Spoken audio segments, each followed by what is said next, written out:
Hello everyone and welcome to SUNUP. I'm Lyndall Stout. This week we start off talking about the record temperatures we've seen and, unfortunately, fire. A hanging muffler, a few sparks, a strong wind out of the south. The blaze erupted east of Stillwater on July 30th. There were 40 agencies, there were 200 firefighters, as well as helicopters dropping water. Keith Owens nearly lost his house that day. And as we were watching the fire, every once in a while you'd see these big columns of black smoke. And all the homeowners were like, oh, is that my house? Is that your house?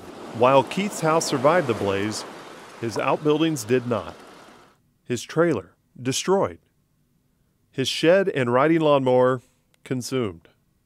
The building storing keepsakes and heirlooms, melted. Look at some of these trees. Some of these trees are more than 100 years old. It's been a long time since a fire came through here, so time caught up with us.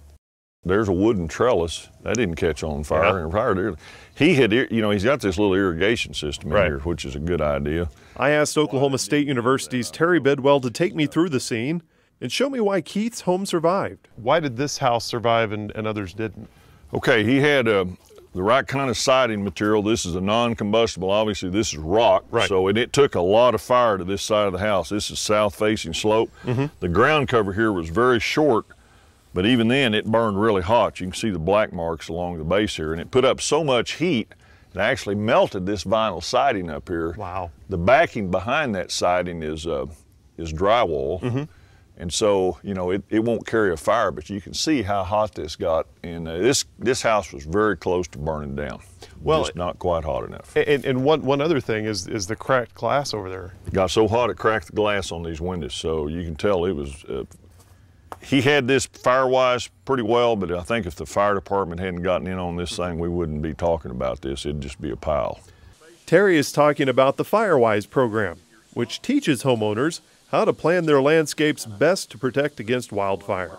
The ground cover, like you said earlier, plays an important role in this. It does, and even though it was green, and you think green things don't burn, green things burn very well. It had an understory of dead leaves from years past, and Right. so this little trail right here didn't burn very much, but you can see very close to the house the white and black ash. So even though it's pretty well landscaped, it still burned. And then you've got this brush here, but it was thin enough, it really didn't carry the fire up into this eave. It's still intact, although it's kind of crispied up here. Right. Ideally, I wouldn't want any of this brush in here. I'd get this out of here. Firewise works through a number of basic changes that can make all the difference when the flames start to creep towards your home. These include defensible spaces, using the correct materials for siding and roofing, and selecting the right plants for your landscape. Fire is it's a scary and fast-moving phenomenon. Absolutely, and that's why they get people out of here. He's on a well, so one of the ideas would be you could survive this fire in the house, wait till the front passes come out, and then start spraying your area Right. down. Well, he lost power because it burned up the power lines. You got no water. And then burned up his well house. Burned his well house up. So what are you going to do? You have no water, so in this case, there wasn't much he could have done if it had caught on fire. As the fire department came in, they really need an area to be able to work in right through here. Absolutely, that's called defensible space. And you can see out in these areas, when the fire department comes in here, they're going to evaluate this house. They're going to either give it an up or a down. If it's a down, it means we're not going to put a crew in here because we don't want to get anybody killed. We'll evacuate. They had enough space here they could defend this structure, and they did. They did a wonderful job. I spent about $300 a week and a half ago buying drip irrigation equipment, and now most of it's melted. But your tree made it. But the tree made it. Keith is in good spirits, especially after everything that's happened. Let me just add one thing, and that is, you always hear that you should have things, a list in your mind about what you're going to take. When the fire is approaching is not the time to start deciding what's important and what you need to take with you. When that happened and you were running through, tell me what you were grabbing. Things I was grabbing were things that I thought were irreplaceable. And the dog. Yeah. No, the cat wouldn't come.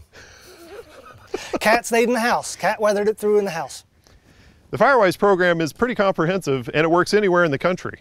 For more information on it, go to our website, sunup.okstate.edu.